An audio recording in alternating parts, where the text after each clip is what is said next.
Audio Jungle.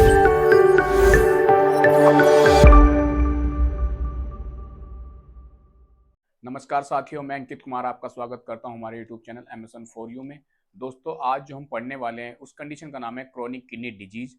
इसका जो another name है क्रोनिक किडनी डैमेज, या इसको कुछ लोग क्रोनिक रीनल फेलियर भी बोलते हैं। दोस्तों, बेसिकली जो कंडीशन है ये प्रोग्रेसिव और इरिवर्सिबल कंडीशन है, जिसमें किडनी धीरे धीरे खराब होना या डैमेज होना स्टार्ट हो जाती है और एक टाइम पे ये एंड स्टेज में चली जाती है। इससे पहले जो हमने लेक्चर में पढ़ा था उसका नाम था ARF, एक्यूट रीनल फेलियर, जिसको हम बोल रहे थे रिवर्सिबल कंडीशन। मतलब क्या है कि किडनी कुछ समय के लिए खराब हुई है, पर कुछ मेडिकल मैनेजमेंट या कुछ सर्जिकल मैनेजमेंट की वजह से किडनी के जो फंक्शन है उसको रिस्टोर करने के बाद किडनी वापस अपने नॉर्मल फंक्शन में रिस्टोर हो जाती है। पर ये ऐसी कंडीशन है इसमें पेशेंट की एंड स्टेज में चली जाती है और किडनी प्रॉपर तरीके से डैमेज हो जाती है, जिसकी वजह से पेशेंट के ब्लड के अंदर यूरेमिक वेस्ट या नाइट्रोजिनस वेस्ट, या फिर हम उसको बोल सकते हैं टॉक्सिन्स, ब्लड के अंदर ट्रैवल करने लगते हैं, जिसकी वजह से हमारी बॉडी के जो फिजियोलॉजिकल चेंजेस हैं या फिर डिफरेंट डिफरेंट जो साइन एंड सिम्टम्स होते हैं वो हमें देखने को मिल सकते हैं। तो दोस्तों, सबसे पहले हमें इसकी बेसिक जो इसकी एनाटमी है वो हमें जानने की बहुत जरूरी है। तो आइए स्टार्ट करते हैं हमारा टॉपिक CKD। दोस्तों, आपको पता है कि सब एक ह्यूमन बीइंग के पास दो किडनी होती है, जिनका फंक्शन क्या है, फिल्ट्रेशन करना या फिर हमारी जो बॉडी के अंदर फ्लूइड और इलेक्ट्रोलाइट होते हैं उसको प्रॉपर तरीके से मेंटेन करना। अब इन्हीं किडनी के अंदर लाखों की संख्या में क्या होते हैं, नेफ्रॉन। जो ये नेफ्रॉन है इसकी क्या है, ये फंक्शनल यूनिट है। फंक्शनल यूनिट बोले तो फंक्शन करती है, फिल्ट्रेशन का काम करता है। अभी इसके अंदर लगी है ये छन्नी।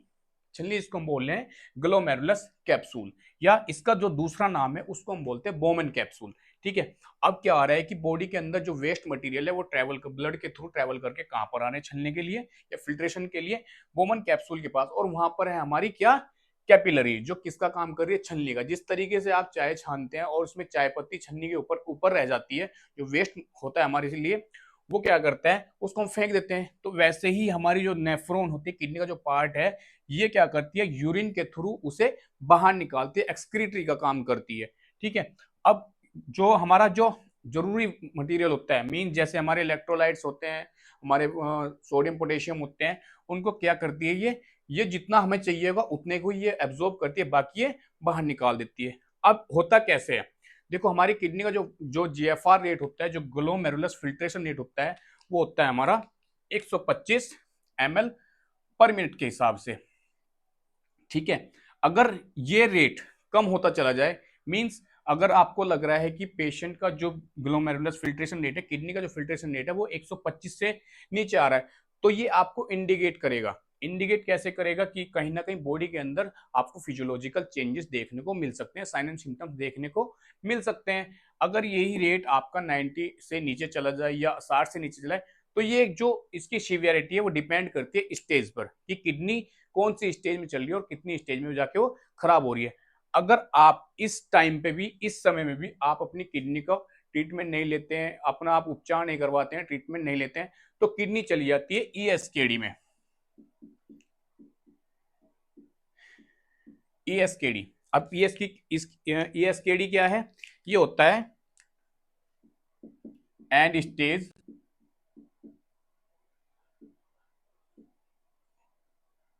Of kidney damage. अब किडनी यहां पर क्या हो रही है, डैमेज हो रही है। अब ये एंड स्टेज में चली गई है। अब या तो यहाँ पे इसको रिवर्स नहीं कर सकते हैं। रिवर्स मतलब क्या है कि आप इसके फंक्शन को रिस्टोर नहीं कर सकते हैं, आप मशीन द्वारा इसके फंक्शन को करा सकते हैं। जैसे हम बोलते हैं मशीन द्वारा कैसे कराते हैं, मशीन द्वारा क्या होता है, डायलिसिस। अब बॉडी में आपको नीड पड़ेगी किसकी, डायलिसिस की। अगर आप ज्यादा एफर्ट कर सकते हैं, मनी का एफर्ट लगा सकते हो, किडनी ट्रांसप्लांटेशन आप इसमें इसके बेसिक ट्रीटमेंट या इसका जो परमानेंट मैनेजमेंट है उसको आप करवा सकते हैं। अब क्या हो गया, अगर यही किडनी ESKD कंडीशन में जाती है, तो आपकी बॉडी के अंदर बहुत सारे खतरनाक टॉक्सिन्स आपकी ब्लड के अंदर देखने को मिलेंगे, जिसमें आपका ब्लड यूरिया नाइट्रोजन बढ़ा हुआ मिलेगा, क्रिएटिनिन लेवल देखने को मिलेगा, और भी कई सारे टॉक्सिन्स देखने को मिलेंगे, जिसकी वजह से आपके हाथों पैरों में सूजन आने को मिल सकती है, जिसको हम बोलते हैं अडिमा। बॉडी के अंदर आपको अडिमा देखने को मिल सकता है, और पफी फेस भी आपको देखने को मिलेगा। जी बिल्कुल। आइए बात करते हैं इसके अब हम इटियोलॉजिकल फैक्टर की।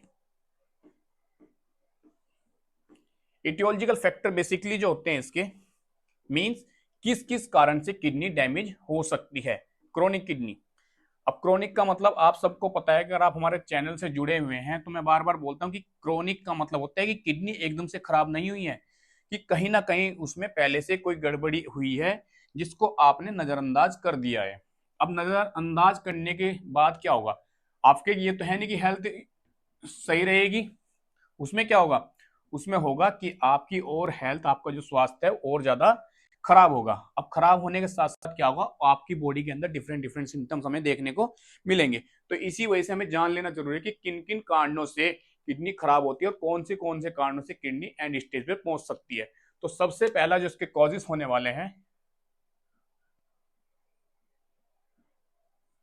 सबसे पहला जो इसका, सबसे पहले मैं बता दूं आप लोगों को, सबसे पहला जो कारण होता है इसका वो होता है डायबिटीज। इसका जो डायबिटीज है इसको हम बोलते हैं कि ये प्राइमरी कॉज है,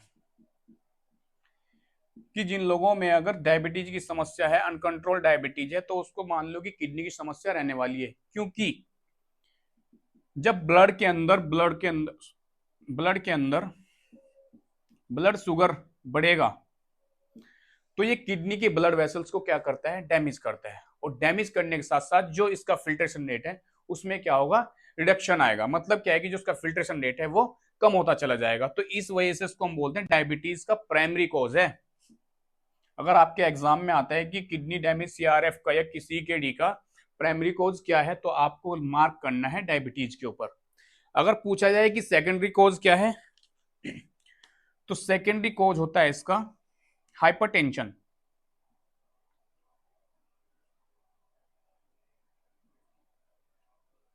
हाइपरटेंशन, अब हाइपरटेंशन कैसे हो सकता है, क्योंकि जो हमारी किडनी होती है उसकी जो आर्टरी होती है, उसकी ब्लड वेसल्स जो होती हैं वो होती है नैरो।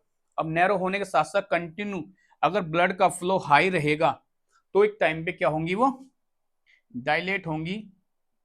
डायलेट होने के साथ साथ जब आप ट्रीटमेंट लेते हैं तो वो पड़ जाती है वीक, और वीक होने के साथ साथ प्रॉपर ब्लड सर्कुलेशन नहीं हो पाएगा, प्रॉपर ब्लड सप्लाई नहीं हो पाएगी फिल्ट्रेशन के लिए, जिसकी वजह से धीरे धीरे किडनी क्या होने लगती है, डैमेज होने लगती है। तो ये दूसरा कारण हो गया, इसको हम बोलते हैं सेकेंडरी कॉज।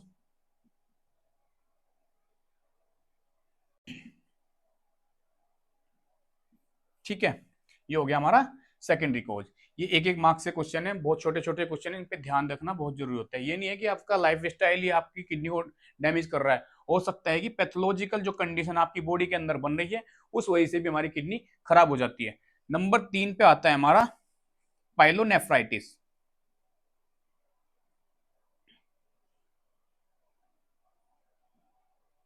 पाइलोनेफ्राइटिस का मतलब क्या होता है, जो पाइलो मीन्स, मैंने आपको बताया था कि मैंने पूरी कंडीशन पढ़ा चुका हूं हमारी वीडियो में, आप देख सकते हैं पीछे जाकर के, मैंने एक पूरी प्लेलिस्ट बनाई हुई है। तो पाइलोनेफ्राइटिस की कंडीशन आपको वहां पे मिल जाएगी। पाइलो पाइलो का मतलब होता है पाइलोरस। पाइलोरस जिसको हम बोलते हैं रीनल पेल्विस। और नेफ्राइटिस किससे रिलेट कर रहा है, हमारी किडनी से। तो जो रीनल पेल्विस है उसके अंदर कहीं ना कहीं क्या हो गई है, इन्फ्लामेशन हो गई है, किसी बैक्टीरियल इन्फेक्शन की वजह से। हो सकता है कि यूटीआई इन्फेक्शन की वजह से क्या हो गई, उसके अंदर इन्फ्लामेशन हो गई, और इन्फ्लामेशन होने की वजह से जो वेस्ट मटेरियल है बॉडी का वो यूरिन के थ्रू बाहर नहीं निकल रहा है और किडनी के अंदर वो क्या हो रहा है, जमा हो जा रहा है। दूसरा एक ये हो गया। दूसरा, अगर इन्फेक्शन ज्यादा बढ़ गया है तो किडनी की जो ब्लड वेसल्स हैं वो धीरे धीरे क्या होने लग जाती हैं, डैमेज होने लगती हैं। नंबर 4 पे बात करें अगर हम इसके, तो होती है वो पॉलीसिस्टिक किडनी डिजीज।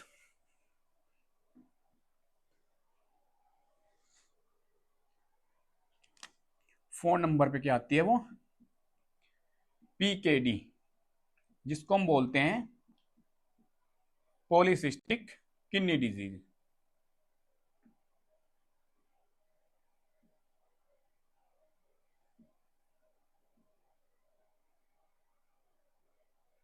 ठीक है, अब पॉलीसिस्टिक किडनी डिजीज, पोली का मतलब क्या होता है, बहुत सारी, मच।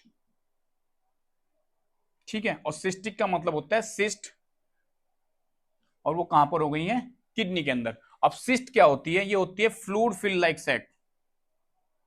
उनके अंदर क्या भरा होता है, फ्लूइड भरा होता है और छोटी छोटी बहुत सारे सैक बने होते हैं, जिसकी वजह से किडनी का साइज क्या होता है, लार्ज होने लगता है। इनलार्जमेंट की होने की वजह से जो उसका फंक्शन है वो रिड्यूस होने लगता है, जिसकी वजह से फिल्ट्रेशन रेट भी कम होता चला जाता है। ठीक है, तो इसको हम बोलते हैं एक polycystic kidney disease. Fifth number पे आती है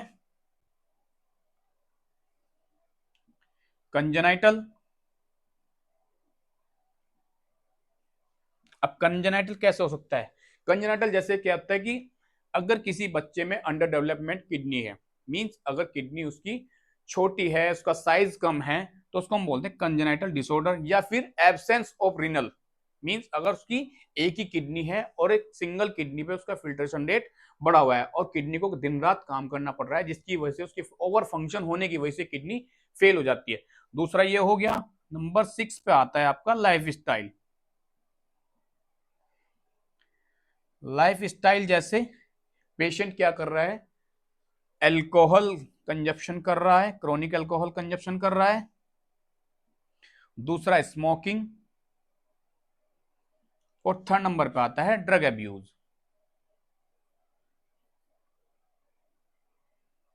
ठीक है साथियों, थर्ड नंबर पे क्या आता है, ड्रग अब्यूज। अब इन तीनों चीजों का अगर पेशेंट कंटिन्यू कंजप्शन कर रहा है और इनका एडिक्शन हो गया है, तो एक टाइम पे किडनी क्या कर देगी, अपना फंक्शन करना बंद कर देगी, जिसकी वजह से पेशेंट के अंदर, पेशेंट के ब्लड के अंदर टॉक्सिन जमा हो जाएंगे और जमा होने की वजह से उसकी बॉडी में फ्लूइड एक्युमुलेशन होना स्टार्ट हो जाएगा। ठीक है साथियों, अब बात करते हैं इसके नेक्स्ट कारण की। होने वाला है रीनल कैंसर, एक होने वाला है आपके लिए हेरिडिटरी। ठीक है, तो ये दो कारण और हैं। रीनल कैंसर, अगर किडनी के अंदर कोई ट्यूमर, कोई मैलिग्नेंट सेल ग्रोथ करने लगी और कंटिन्यू ग्रोथ होने की वजह से जो रीनल होती है उसका साइज इनलार्ज हो जाना, तो उसकी इनलार्ज हो जाएगा तो कंटिन्यू क्या होगा, उसमें प्रॉपर तरीके से ब्लड सप्लाई नहीं हो पाएगी और हाइपरट्रॉफी होने की वजह से उसका फंक्शन रिड्यूस हो जाएंगे। और हेरिडिटरी मतलब अगर किसी पेशेंट की फैमिली हिस्ट्री कोई है तो दूसरे पेशेंट में, मतलब उसकी दूसरी जनरेशन में देखने को मिल सकती है। तो एक कारण ये हो गया। दूसरा होता है इसका autoimmune disease.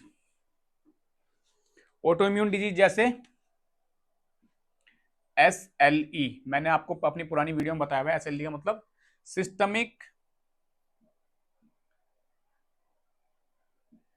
Loops erythematous.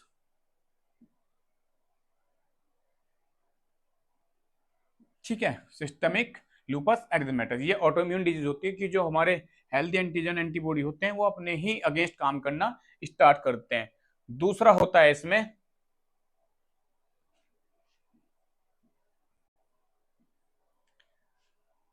Overdose of fluid consumption.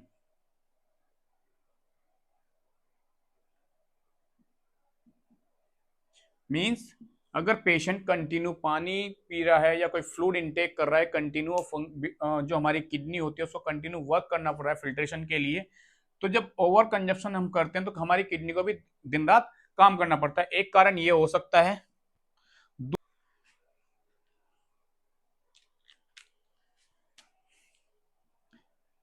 Nephrosclerosis.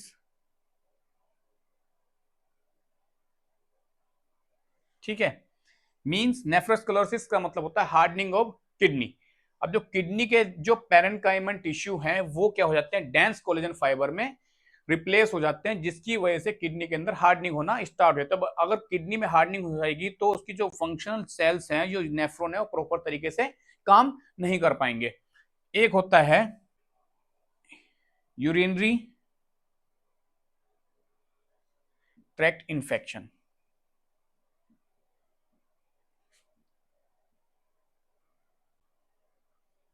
ठीक है, एक यूरिनरी ट्रैक्ट इन्फेक्शन हो गया। लास्ट जो हमारा होने वाला है वो होता है हमारा रीनल कैलकुलाई।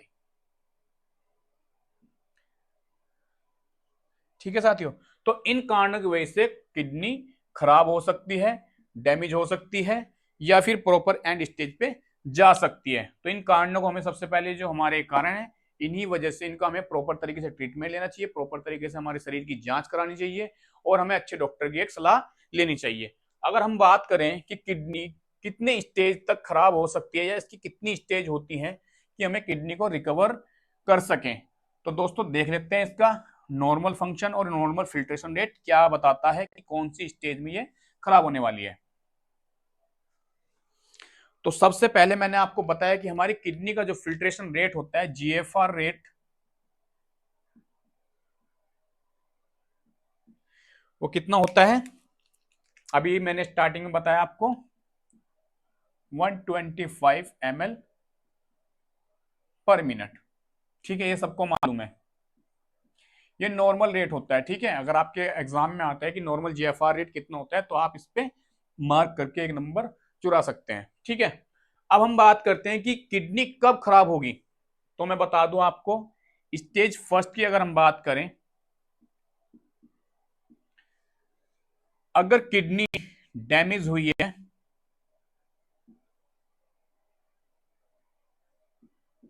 और वो क्या है, कम डैमेज हुई है, पर उसका जो जीएफआर रेट है वो नॉर्मल है या थोड़ा सा बढ़ गया है, जीएफआर। ठीक है, कितना, अगर 90 डिग्री है या 90 से थोड़ा सा ऊपर है तो इसको हम बोल सकते हैं एक ये नॉर्मल स्टेज है, कुछ मेडिकेशन लेके हम इसको ठीक कर सकते हैं। ठीक है, नॉर्मल 90 ml पर मिनट। ठीक है, ये तो हो गई हमारी स्टेज फर्स्ट। स्टेज फर्स्ट में आप इसको रिकवर कर सकते हैं। ठीक है, अगर हम बात करें इसके सेकंड स्टेज की,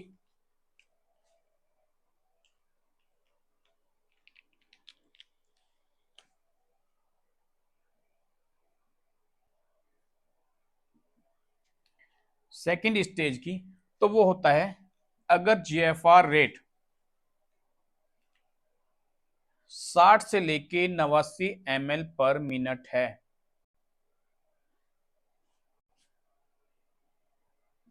तो इस स्टेज को हम बोलते हैं माइल्ड स्टेज। ठीक है, अगर किसी पेशेंट का जीएफआर रेट आपने चेक किया है और वो 60 से 89 89 ml पर मिनट जा रहा है तो इसको हम बोलते हैं माइल्ड स्टेज। समझ आया। स्टेज थर्ड की,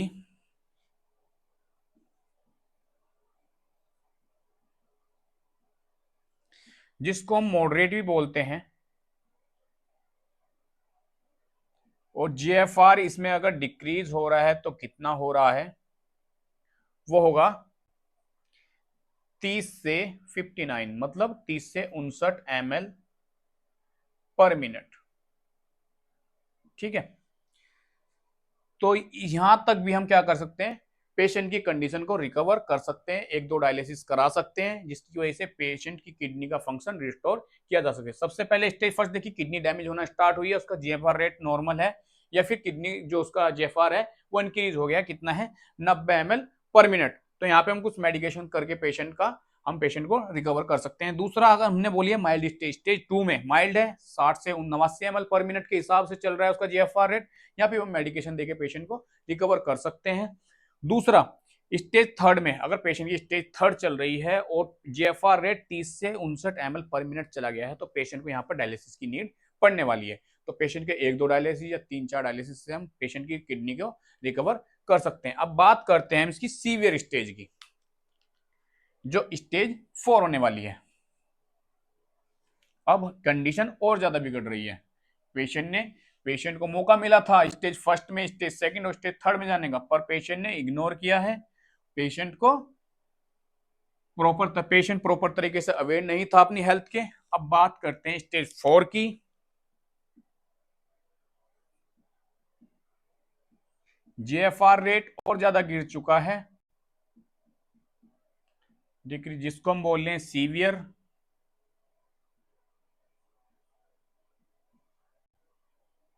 अब चला गया है ये 15 से 29 ml, 15 to 29 ml पर मिनट। अब पेशेंट को रिकवर करना थोड़ा मुश्किल हो जाता है। मुश्किल हो जाता है अगर पेशेंट का टाइम से आप डायलिसिस करवा लेते हैं या पेशेंट कंटिन्यूअस डायलिसिस पे रहता है तो उसके फंक्शन हम किससे रिकवर कर सकते हैं, डायलिसिस के थ्रू। तो पेशेंट को यहाँ पर भी हम बचा सकते हैं सीवियर कंडीशन में। ठीक है, अब इसमें कंटिन्यू पेशेंट को रहने वाली है डायलिसिस की नीड, समझ आया। अगर यहाँ पे भी पेशेंट को इन चीजों में एफर्ट नहीं कर पाता है डायलिसिस की मनी के लिए, डायलिसिस के पैसे के लिए, तो कंडीशन और ज्यादा बढ़ने वाली है जिसको हम बोलते हैं स्टेज 5। ठीक है, स्टेज 5। अब इसको बोलते हैं हम ESKD। मैंने आपको बताया था ESKD मतलब एंड स्टेज हो गई। अब किडनी को बचाया नहीं जा सकता भाई, अब किडनी को नहीं बचाया जा सकता। अब किडनी का या तो होगा रीनल ट्रांसप्लांटेशन या फिर कंडीशन जाएगी डायलिसिस, परमानेंट डायलिसिस पे। इसको हम बोलते हैं एंड स्टेज। अब पेशेंट भी इसमें पता नहीं बचेगा कि नहीं बचेगा, वो भगवान जाने। And stage of kidney damage या फिर हम बोल सकते हैं डिजीज। ठीक है, अब यहां पर जो GFR रेट होने वाला है वो GFR रेट होने वाला है 15 ml से जस्ट नीचे। अब किडनी ने बिल्कुल फंक्शन करना बंद कर दिया है, वो 15 ml पर मिनट के हिसाब से ही फिल्टर कर रही है, जिसको हम बोल रहे हैं एंड स्टेज। अब पेशेंट को रिकवर नहीं किया जा सकता। अगर मनी के लिए एफर्ट कर सकते हैं इसमें क्या कर सकते हैं, किडनी ट्रांसप्लांटेशन हम का मैनेजमेंट हम इसमें कर सकते हैं, या फिर पेशेंट को कंटिन्यू डायलिसिस पे ही डिपेंड रहना पड़ेगा। क्योंकि जब इतना फिल्ट्रेशन रेट बढ़ जाएगा तो जाहिर सी बात है कि बॉडी के अंदर टॉक्सिन्स बढ़ने वाले हैं, वेस्ट प्रोडक्ट बढ़ने वाले हैं ब्लड के अंदर, जिसकी वजह से होल बॉडी एडिमा भी आपको देखने को मिल सकता है। जी बिल्कुल। अब बात करते हैं इसके हम सिम्टम्स की। ये कुछ स्टेज थी जो हमने पढ़ी है, इसको आप वीडियो को पॉज करके या फिर इसको स्लो मोड पे चला करके आप वीडियो को अच्छे से समझ सकते हैं।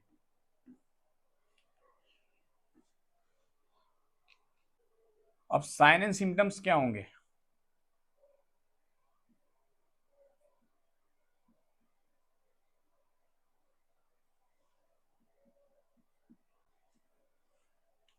जो इसका सबसे पहले साइन एंड सिम्टम्स रहने वाला है वो होता है अनीमिया। अनीमिया क्यों होगा? क्योंकि हमारी बॉडी के अंदर क्या होता है, एक हमारी जो किडनी है वो ग्लाइकोप्रोटीन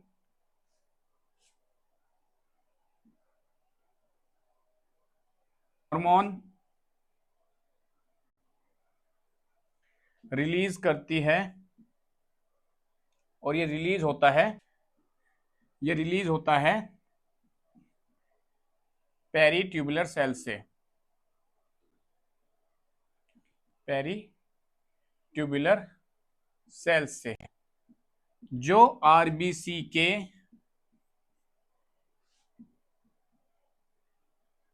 स्टिमुलेशन में हेल्प करती है।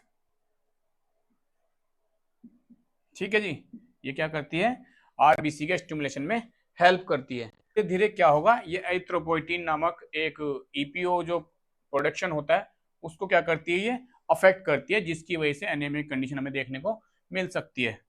दूसरा हमें मिलेगा पेशेंट की बॉडी में oedema on leg, fit, hand and face. ये सिम्टम्स हमें देखने को मिलने वाला है। नेक्स्ट जो सिम्टम होगा इसका, एक्सेस ब्लीडिंग,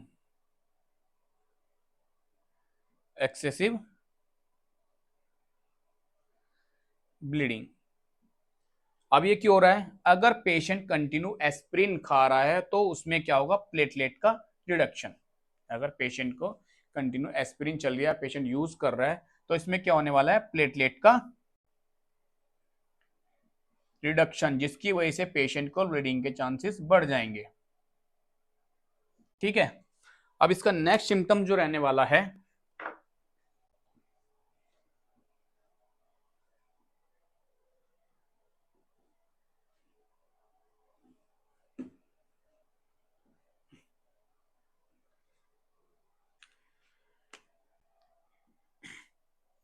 अब इसका जो नेक्स्ट सिम्टम्स होगा वो होगा मेटाबॉलिक एसिडोसिस,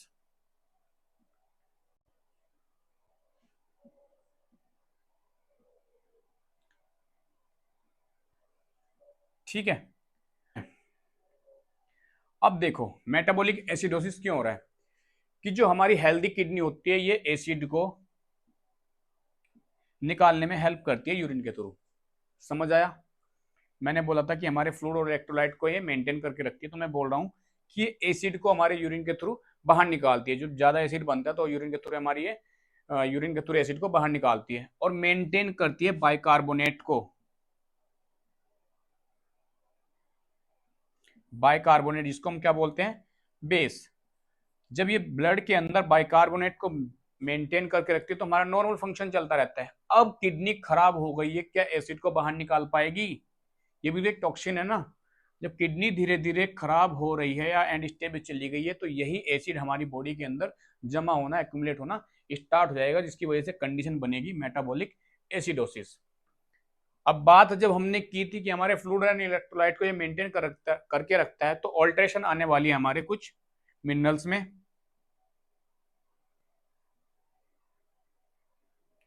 ऑल्ट्रेशन इन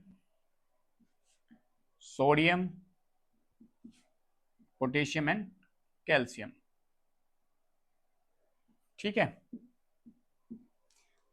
इन मिनरल्स में हमारे क्या आएगी, अल्ट्रेशन आने वाली है, ठीक है। अब जब इनके अंदर अल्ट्रेशन आएगी तो कहीं ना कहीं हमारे हार्ट पे भी अफेक्ट पड़ेगा, जिसको हम बोलते हैं CHF, कंजेस्टिव हार्ट फेलियर। क्योंकि बॉडी के अंदर कंटिन्यू फ्लूइड भरता जा रहा है, वो वेस्ट प्रोडक्ट को बाहर नहीं निकल पा रही, तो हमारा ब्लड भी, जो हमारा हार्ट होता है वो कंटिन्यू क्या करता है, पंप का काम करता है। अब बॉडी से फ्लूइड तो निकल नहीं रहा, तो एक टाइम पे क्या होगा, हमारे हार्ट में ब्लड का फिल्डअप होना स्टार्ट हो जाएगा, इसको हम बोलते हैं कंजेस्टिव हार्ट फेलियर। एक अब बात करते हैं हम इसमें इंक्रीज। नेक्स्ट जो सिम्टम होने वाला है इसमें, क्रिएटिन लेवल आपको देखने को इसमें मिलेगा। जो क्रिएटिन का लेवल है वो आपको देखने को मिलेगा। क्या देखने को मिलेगा, बढ़ा हुआ नजर आने वाला है। नॉर्मल जो वैल्यू होती है क्रिएटिन लेवल की वो होती है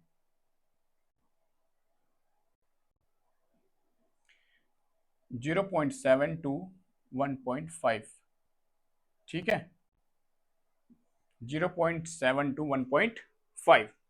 अब जो नेक्स्ट सिम्टम्स होने वाला है वो है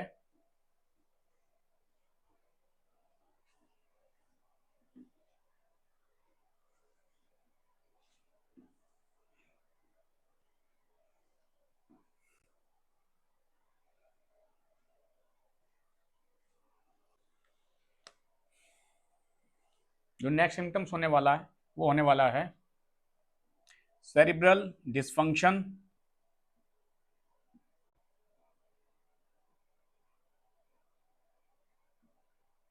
ठीक है। दूसरा होने वाला है कि लंग्स के अंदर भी पानी भर गया है, तो उसको हम बोल सकते हैं न्यूमोथोरेक्स। बिल्कुल, न्यूमोथोरेक्स।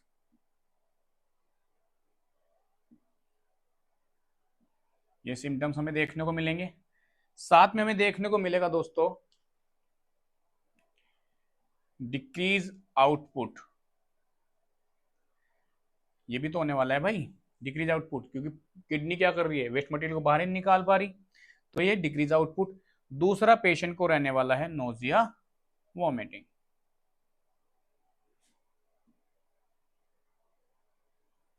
नोजिया वॉमिटिंग रहने वाला है।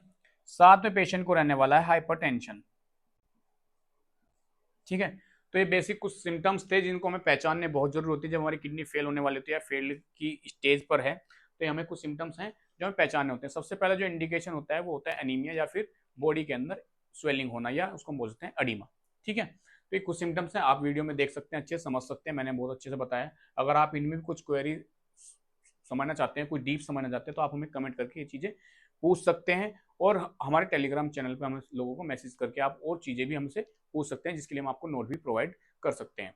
नेक्स्ट हम बात करने वाले हैं इसके डायग्नोस्टिक इवैल्यूएशन की।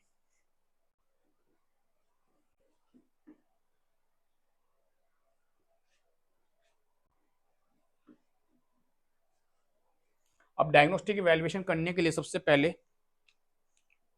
आप लोगों को पता होगा कि हम क्या करते हैं। सबसे पहले पेशेंट की हिस्ट्री कलेक्ट करते हैं।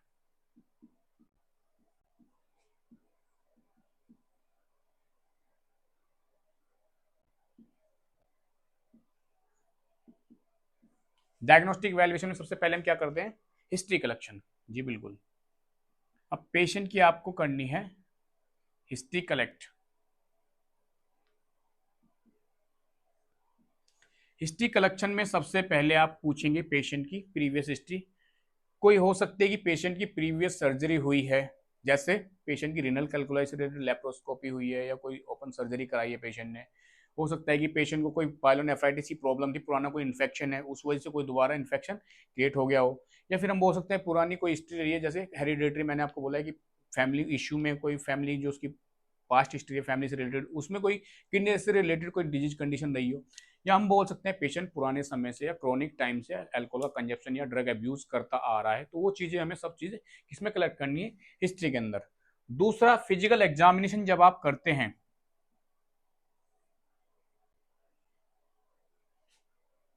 फिजिकल एग्जामिनेशन में आप क्या देखेंगे, सबसे पहले पेशेंट का आप इंस्पेक्शन करेंगे।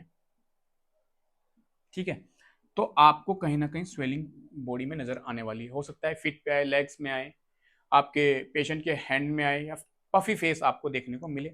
दूसरा, आप पेशेंट के वाइटल साइन चेक करेंगे, जिसमें पेशेंट का जो ब्लड प्रेशर है वो आपको बढ़ा हुआ नजर आने वाला है। जिस हाइपरटेंशन मैंने आपको इसमें सिम्टम्स लिखवाया था, हाइपरटेंशन भी देखने को मिलेगा।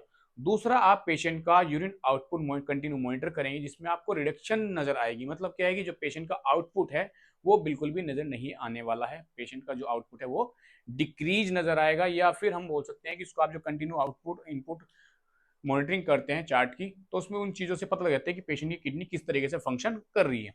दूसरा, इसमें हम बात करेंगे ब्लड इन्वेस्टिगेशन की।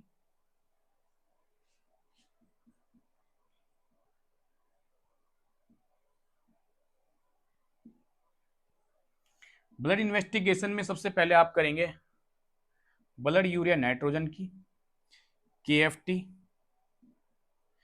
दूसरा, आप इसमें क्रिएटिनिन लेवल चेक करेंगे, जो आपको अगर किडनी डैमेज हो गई है या हो रही है तो ये आपको बढ़ा हुआ नजर आने वाला है। ठीक है। दूसरा, आप इसमें देख सकते हैं ABG एनालिसिस।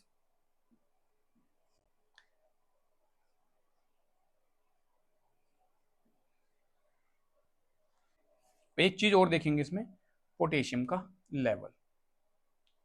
ठीक है।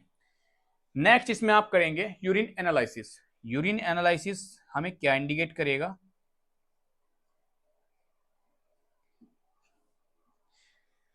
आप यूरिन का कलर चेक कर सकते हैं। अगर पेशेंट को कोई इंटरनल ब्लीडिंग हो रही है, किडनी में कोई ब्लीडिंग हो रही है, तो उसका कैसा कलर होने वाला है, light pink.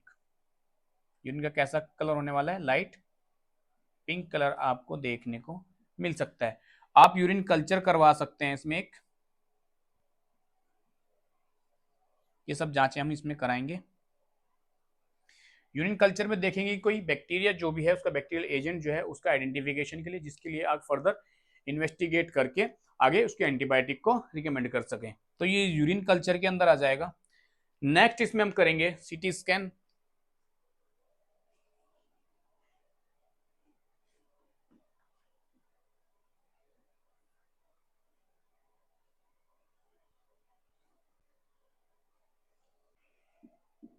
CT scan, abdomen X-ray आप इसमें कर सकते हैं।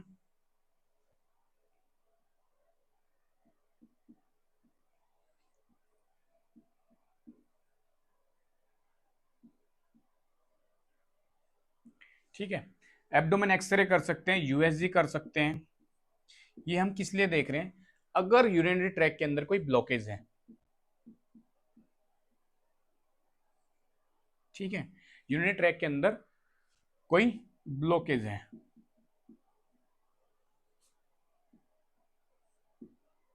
ठीक है, ब्लॉकेज जैसे हो सकता है कि किडनी के अंदर कोई सिस्ट बन रही है, या कोई पॉलीसिस्टिक किडनी की प्रॉब्लम है, या फिर उसको हम बोल सकते हैं कोई स्टोन आकर के यूरिन ट्रैक के अंदर फंस गई और जिसने क्या है कि यूरिन का पाथवे ब्लॉक कर दिया है, जिसकी वजह से जो यूरिन है वो कंटिन्यू एक्यूमुलेट हो रहा है किडनी के अंदर। ये चीजें हम इसमें देख सकते हैं।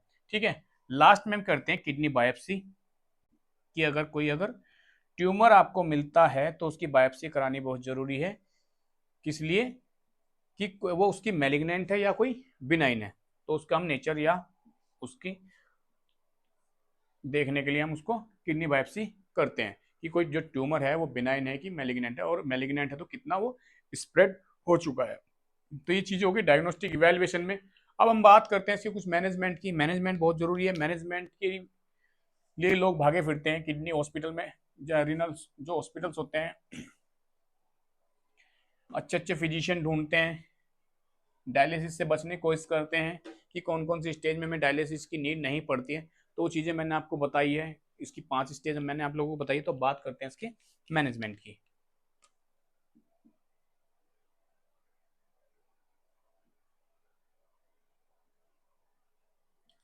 मैनेजमेंट में मैंने आपको बताया कि पेशेंट के सबसे पहले में सिम्टम्स ही हमने देखे थे जो, उन्हीं को हमें सबसे पहले रिकवर करना है। ठीक है, पेशेंट का जब से सबसे पहले जो सिम्टम्स था इसमें हम देखेंगे मेडिकल मैनेजमेंट।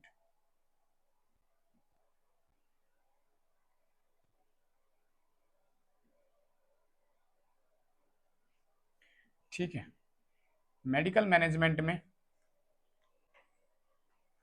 सबसे पहले जो होने वाला है वो होता है डायलिसिस। क्योंकि हमें बॉडी के अंदर से क्या निकालने हैं, टॉक्सिन्स निकालने, वेस्ट प्रोडक्ट निकालने, वेस्ट मटेरियल जो वेस्ट फ्लूइड्स हैं उसको बॉडी से बाहर निकालना है। और वो बॉडी से बाहर निकालेंगे तो ऑटोमेटिकली जो पेशेंट के वाइटल्स हैं वो नॉर्मल होना स्टार्ट हो जाएंगे। तो हमें पेशेंट की क्या नीड पड़ने वाली है एंड स्टेज में, डायलिसिस की। दूसरा हम इसमें पेशेंट को देंगे लूप डायरेटिक्स।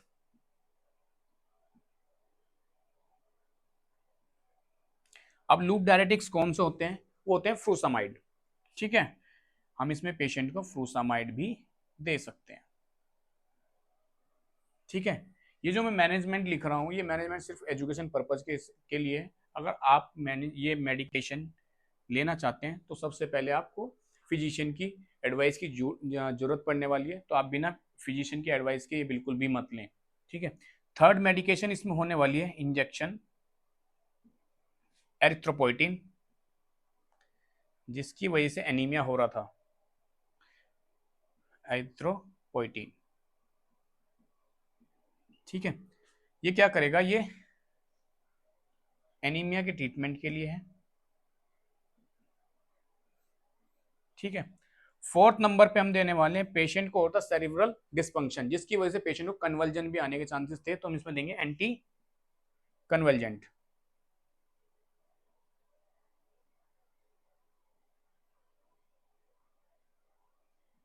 ठीक है, वो मेडिकेशन है फेंटोइन। कौन सी है, फेंटोइन। फेंटोइन को आप एप्सोलिन भी बोलते हैं। नेक्स्ट मेडिकेशन जो होने वाली है इसमें वो होने वाली है एंटासिड। क्योंकि बॉडी से एसिड बाहर नहीं जा रहा तो पेशेंट को एसिड की प्रॉब्लम भी रहने वाली है, तो इसको हम देंगे गैविस्कॉन सिरप आते हैं। ठीक है, क्योंकि फ्लूइड तो आपको देना नहीं है, ओरल फ्लूइड तो आपको देना है क्योंकि बॉडी के अंदर और ज्यादा फ्लूइड भरा हुआ है, तो आपको क्या देना है, गैविस्कॉन सिरप। ये एंटासिड में आता है, ये आप उसको पेशेंट को प्रिस्क्राइब कर सकते हैं। नेक्स्ट आप देंगे पेशेंट को एंटी हाइपरटेंसिव मेडिकेशन।